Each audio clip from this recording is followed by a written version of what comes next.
مرکز میں وزیر کے طور پہ انہوں نے کام کیا.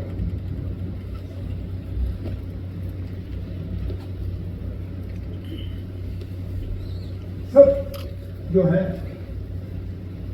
کہیں نہ کہیں ہسٹری کی جب کتاب لکھی جائے گی تو ہر کسی کا اس میں چھوٹا بڑا پیراگراف ہوگا, اس میں ملک صاحب کا بھی ہوگا. ہماری رائے الگ ہو سکتی ہے, لیکن اتنا ہم مان کے چلیں کہ انہوں نے جو کیا اس وقت بہتر سوچ کے کیا, اور اسی چیز کو ہم لے کے آگے چلیں. چارک صاحب پچھلی حکومت میں بھی مجھے ان کے ساتھ قریبی سے کام کرنے کا موقع ملا, کیونکہ مبارک منڈی کو لے کے وہ بہت ہی زیادہ منڈی کو لے کے کہ کس طرح جموں کی وہ ہیریٹیج, جموں کشمیر کی وہ ہیریٹیج جو ہے اس کو ہم بچا کے رکھیں. یہ حکومت بننے کے بعد بھی 2-3 مرتبہ وہ مجھے ملنے آئے, بات چیت ہوئی, لمبی بات چیت ہوئی, اور اسی پہ ان کا زیادہ فوکس رہا کہ کس طرح جو کام ادھورے رہ گئے ہیں ان کو ہم مکمل کریں. دینا ناتھ بھگت صاحب جو حکومت میں پہلے ایڈمنسٹریشن کے طور پہ فارسٹ ڈپارٹمنٹ میں تھے,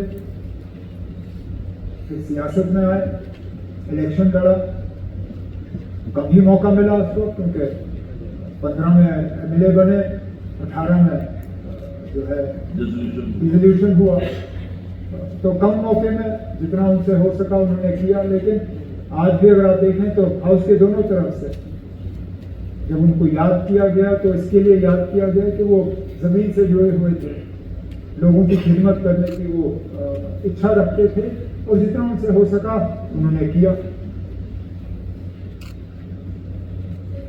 شاہین صاحب کے ساتھ تو مجھے میں کہوں تو اس پورے لسٹ میں اگر کسی کے ساتھ سب سے زیادہ نزدیکی سے مجھے کام کرنے کا موقع ملا تو شاہین صاحب کے ساتھ. جب سے میں سیاست میں آیا تب سے کہیں نہ کہیں شاہین صاحب کے ساتھ واسطہ میرا بنا ہی رہا. پہلے یوتھ میں تھے, پھر پیرنٹ میں آئے, صوبائی صدر صاحب تھے جب میں پہلے آیا.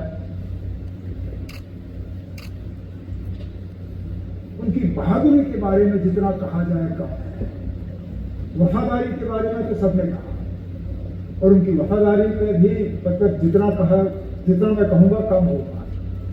کبھی وہ جماعت سے دور نہیں ہے, لیکن اس بہت بڑے حادثے کے بعد جس کو شاید غلطی سے طالبانی صاحب نے ایکسیڈنٹ قرار دیا, ایکسیڈنٹ نہیں تھا نا, وہ حملہ تھا. مائنڈ بلاسٹ کے ذریعے انہیں کو ایسا زخم ملا, اگر وہ اس کے بعد گھر بیٹھے تو شاید ہم میں سے کوئی شکایت نہیں کرتا, لیکن نکل کے اس کام میں حصہ لیتے تھے.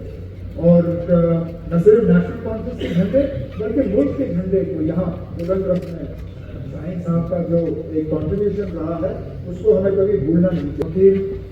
ایڈیشنل ایڈوکیٹ جنرل کے طور پہ انہوں نے حکومت میں بھی کام کیا, پھر بار ایسوسیشن کے وائس پریزیڈنٹ بھی رہے, اور پھر سیاست میں آ کے بھی ان کا ایک نمایاں رول رہا. اخلاق خان صاحب ان کے ساتھ بھی کام کرنے کا موقع ملا. بالکل صحیح کہا میرے نوجوان ساتھی اعجاز جان صاحب, بہت کم بولتے تھے. مجھے اکثر بیشتر اعجاز کی طرح یاد ہے میٹنگوں میں وہ آیا کرتے تھے, لیکن کچھ بولے بنا نکل جاتے تھے. اور میں بھی ایک آدھ بار ان سے میں نے پوچھا کچھ کہنا نہیں, کہا آپ میری بات جو ہے وہ میرے یہاں رہنے سے ہی فاروق صاحب سمجھ گئے ہیں, باقی اشارتاً مجھے جو کہنا تھا وہ میں نے کہہ دیا. یہ شاید ہم میں سے کم ہی لوگوں کو یہ عادت ہوگی. ہم جب پھر مائک کے سامنے کھڑے ہو جاتے ہیں, پھر بولنا شروع کر جاتے ہیں, پھر بیٹھنا نہ ہم بیٹھ جاتے ہیں نہ ہم آپ کی گھنٹی جو ہے وہ سن پاتے ہیں. لیکن اخلاق خان صاحب یہاں ہوتے تو شاید اتنے بھی الفاظ استعمال نہیں کرتے, اٹھ کے کہہ دیتے کہ میں کھڑا دے ادھر پیش کر رہا ہوں اور بیٹھ جاتے. اور آخر میں